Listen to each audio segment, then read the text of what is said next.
Quand le lion épousa la brebis. Le lion, un jour, quitta la brousse et vint en ville, où il se maria avec une brebis qu'il ramena avec lui dans la forêt. Tous les animaux fêtèrent l'événement à grands frais, et la nouvelle se répandit bien vite comme un feu de brousse. Un lion épouser une brebis? Quel scandale et quelle honte! Répétaient les animaux. À ces critiques faites à basse voix, le lion répondait tout haut. Et pourtant, j'aime beaucoup ma femme brebis.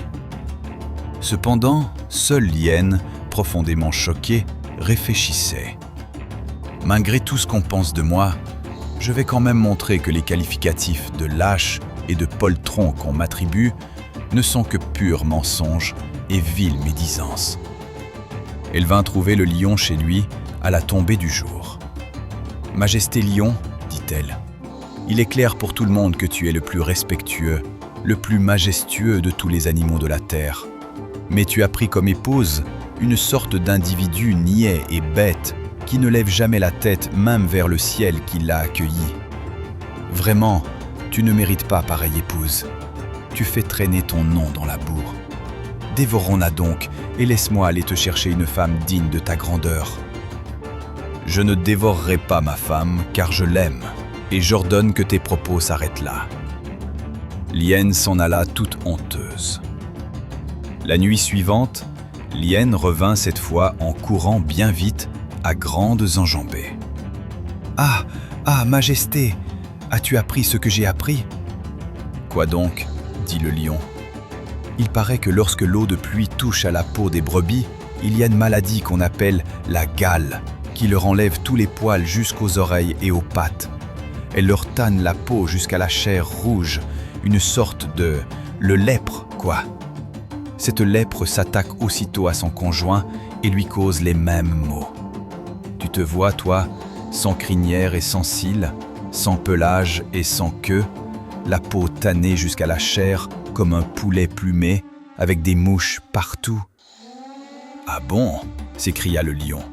« Eh bien, hyène, à y réfléchir, je vois que celle-ci n'est véritablement pas ma femme. On devra donc, au plus tard ce soir, par tous les moyens et par toute voie, la dévorer. » À ces mots, l'hyène sauta de joie. Elle se mit à rire et à courir dans toute la forêt pour annoncer la nouvelle. « Ce soir, le lion va manger la brebis. » Les animaux se rassemblèrent, curieux et inquiets. La pauvre brebis, qui avait entendu les paroles du lion, tremblait de peur. Elle ne comprenait pas pourquoi celui qui disait l'aimer voulait maintenant la dévorer. Elle s'approcha doucement du lion et lui dit d'une voix douce : « Mon époux, qu'ai-je donc fait pour mériter la mort ? Hier encore tu disais que tu m'aimais. » Le lion, un peu troublé, répondit : « On m'a dit que ta peau apporte une maladie terrible.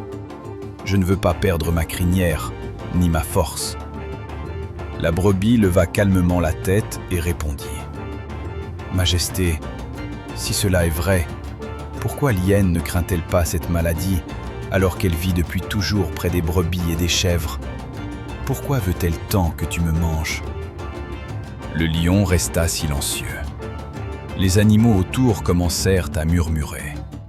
Alors le vieux singe du village, connu pour sa sagesse, s'avança et dit : « Roi de la forêt, celui qui te parle à l'oreille peut chercher ton bien ou ton ventre. Réfléchis, qui profitera de la mort de la brebis ?» Le lion comprit aussitôt. Il tourna son regard vers l'hyène qui salivait déjà à l'idée du festin. « Hyène, cria-t-il, tu as voulu tromper ton roi pour manger à ma table. » Pris de peur, l'hyène tenta de fuir. Mais le lion bondit et la fit déguerpir hors de la forêt sous les huées des animaux.